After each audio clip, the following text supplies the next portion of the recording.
저는 이사를 앞두고 서민용 소파를 정리하기로 했어요. 상태가 좋아서 버리기 아까웠고 필요한 사람에게 나눔하면 좋겠다는 생각에 당근마켓에 무료 나눔, 직접 수령 필수라는 조건으로 올렸습니다. 그런데 이게 악몽의 시작일 줄은 몰랐죠. 가장 먼저 연락이 온 사람은 김매너라는 닉네임을 쓰는 분이었어요. 닉네임만 봤을 때는 이웃 간의 훈훈한 거래가 되겠구나 하고 기대를 했지만 나중에 이 닉네임이 얼마나 아이러니하고 비꼬는 이름이었는지 뼈저리게 깨닫게 되었습니다. 저는 먼저 연락 온 분에게 우선권을 주자는 생각으로 토요일 오후 2시에 쇼파 픽업 약속을 잡았습니다. 하지만 약속 시간 30분을 앞두고 벨소리가 울렸습니다. 발신자는 김매너였습니다. 저기요, 죄송한데 제가 지금 나오려는데 차가 갑자기 고장났어요. 견인차 부를 시간도 없고요. 저는 순간 당황했지만 침착하게 물었습니다. 네? 갑자기요? 그럼 어떻게 하시기요?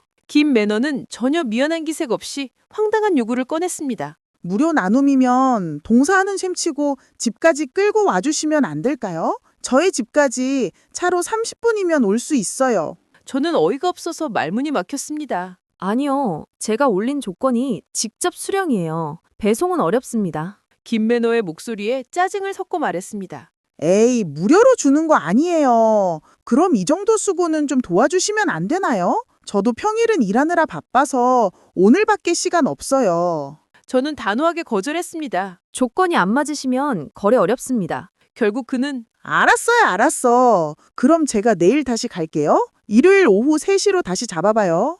라고 약속하며 전화를 끊었습니다. 일요일 오후 3시. 저는 현관 앞에서 초조하게 기다렸습니다. 하지만 김 매너는 약속 시간인 3시를 훌쩍 넘긴 3시 30분에야 나타났습니다. 늦은 것에 대한 변명이나 사과 한마디도 없었습니다. 드디어 현관 앞에 도착한 김 매너는 쇼파를 보자마자 얼굴을 잔뜩 찌푸리며 현장 진상을 부리기 시작했습니다. 이거 생각보다 상태가 별로네요.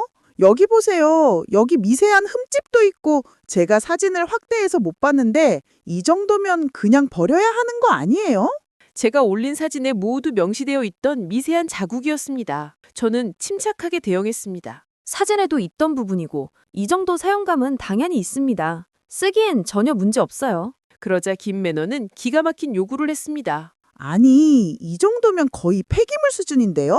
이걸 내가 대신 버려주는 거니까 처리 비용으로 5만 원 주세요. 저는 귀를 의심했습니다. 무슨 말씀이세요? 필요 없으시면 안 가져가셔도 됩니다. 김 매너는 여기서 멈추지 않고 추가 물품까지 요구했습니다. 아, 그리고 소파만 주면 어떡해요? 어울리는 쿠션이랑 테이블도 당연히 덤으로 줘야죠. 나눔자가 배려가 부족하시네요.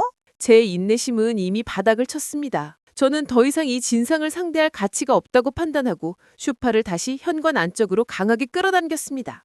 조건이 안 맞으시면 그냥 가세요. 억지 부리지 마시고요. 저도 거래 안 하고 싶어지네요. 김 매너는 당황한 표정으로 소파를 붙잡았지만 제가 단호하게 밀어내자 결국 아, 알았어. 그럼 소파만 가져갈게요. 왜 이렇게 까다롭게 구세요? 라며 마지못해 물러섰습니다. 이제 소파를 옮겨야 할 차례였습니다. 3인용 소파를 엘리베이터로 옮기려니 현관문이 좁아서 빠듯했습니다. 소파를 비스듬히 세워서 겨우 통과시켜야 하는 상황이었습니다. 그러자 김 매너는 또다시 저에게 강제노동을 요구했습니다. 이거 분해해 주셨어야죠. 무료 나눔이면 당연히 나눔자가 소파를 분해해서 제 차에 싣기 편하게 해줘야 하는 거 아니에요? 공구 있어요? 분해는 제 책임이 아닙니다. 직접 수령 조건이라고 명시했어요. 그는 마치 제가 당연히 해야 할 의무를 회피하는 것처럼 비난했습니다. 그럼 분해 매뉴얼이라도 주세요. 이거 어떻게 분해하는 건데요? 내가 분해해야 할 거 아니에요. 저는 침착하게 이 상황을 빠져나갈 방법을 찾았습니다. 분해를 허락했다고 하는 파손을 빌미로 또 다른 금전 요구를 할 것이 뻔했습니다. 저는 책임을 들먹이며 최후의 역공을 가했습니다. 분해하시려면 하셔도 되는데 그 과정에서 파손되는 건 전적으로 김 매너님이 책임지셔야 해요. 그리고 만약 원상복구가 불가능한 상태가 되면 그에 따른 폐기물 처리 비용과 피해 보상을 청구할 수 있습니다. 이 단호하고 책임 소재가 명확한 말에 김 매너는 입을 다물었습니다. 복잡한 분해 책임과 비용 부담을 피하려던 그는 결국 억지로 각도를 맞추고 힘겹게 소파를 끌고 나갔습니다. 저는 드디어 이 악몽 같은 거래가 끝났다고 생각하며 안도의 한숨을 쉬었습니다. 하지만 진짜 악몽은 쇼파가 사라진 다음 날 월요일 저녁에 시작되었습니다. 김 매너에게서 채팅 메시지가 왔습니다. 쇼파 가져갔는데 사진이랑 쇼파가 달라서 저희 집 분위기랑 영 안 맞네요. 당신 때문에 내가 헛걸음했으니 기름값 2만 원 보내주세요. 계좌번호 알려드릴게요. 제 손가락이 떨렸습니다. 상상도 못한 후불티일 요구였습니다. 이미 가져간 물건에 대해 불만을 제기하며 돈을 요구하다니요. 무료 나눔 조건에 동의하고 가져가신 거예요. 기름값은 드릴 수 없습니다. 거래는 이미 완료되었습니다. 그러자 김 매너는 본색을 드러내며 최악의 협박을 가했습니다. 그럼 거래 후기에 별로예요 남기고 동네 게시판에도 당신 행동 그대로 올릴 겁니다. 동네에서 거래하기 힘들어질 거예요. 돈 안 보내면 어떻게 되는지 똑똑히 보세요. 저는 그 순간 모든 대화 내용을 빠짐없이 캡처했습니다. 매너 온도 하락이 두렵기보다는 이 사람의 비상식적인 행동과 금전을 요구하는 협박에 반드시 책임을 물어야겠다고 결심했습니다. 지금 협박하시는 거죠? 이 모든 내용 증거로 남겨뒀고 계속 이러시면 법적 조치 취하겠습니다. 뭐? 법적 조치? 웃기고 있네. 고작 쇼파 하나 가지고. 그런데 김 매너는 멈추지 않았어요. 다음 날 또 메시지를 보냈습니다. 어제 보니까 집 인테리어 별로던데? 쇼파를 왜 그런 집에 뒀어요?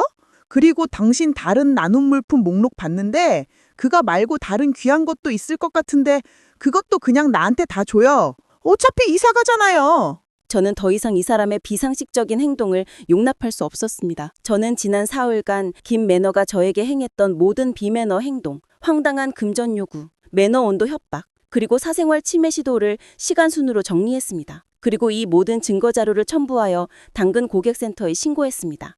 그리고 김 매너에게 최후 통첩 메시지를 보냈습니다.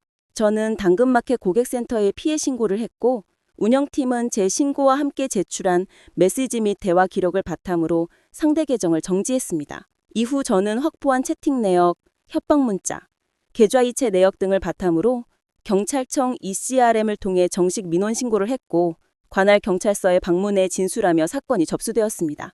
결과적으로 상대는 수사 대상이 되었고 저는 사기 및 위협 행위에 대해 법적 절차를 밟을 수 있게 되었습니다.